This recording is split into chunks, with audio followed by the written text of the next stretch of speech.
মুখ্যমন্ত্রী অধ্যাপক ডাক্তার মানিক সাহা বলেছেন, রাষ্ট্রীয় বাল স্বাস্থ্য কার্যক্রম অনুযায়ী রাজ্যে এখনো পর্যন্ত প্রায় 2021টি ঠোঁট কাটা ও তালু সংক্রান্ত রোগের চিকিৎসা, 630টি জন্মগত হৃদরোগের সমস্যা, 40টি বাঁকা পা সহ বিভিন্ন সমস্যার চিকিৎসা সরকারি উদ্যোগে করা সম্ভব হয়েছে।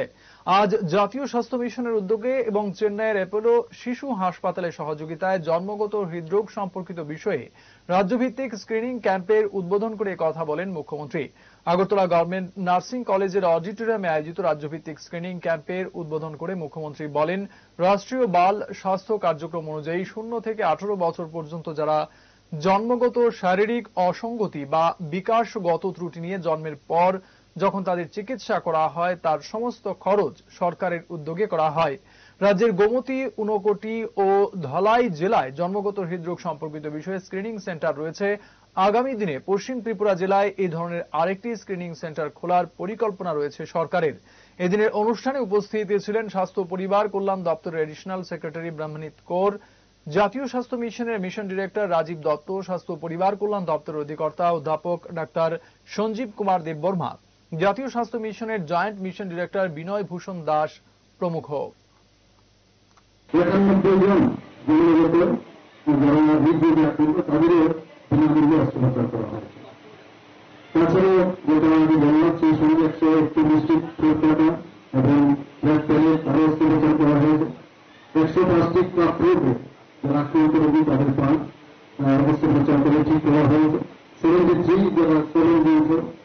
বিতরণ করা হয়েছে। 4 জন নিউরো চিফ ডিফেক্ট যারা আক্রান্ত তাদের শিশুর অস্ত্রোপচার করা হয়েছে এবং 66 জন অতিজন রোগে আক্রান্ত শিশুদের চিকিৎসা করা হয়েছে। অন্যান্য রোগে আক্রান্ত আরো 32,787 রোগে আক্রান্ত শিশুদের চিকিৎসা করা হয়েছে।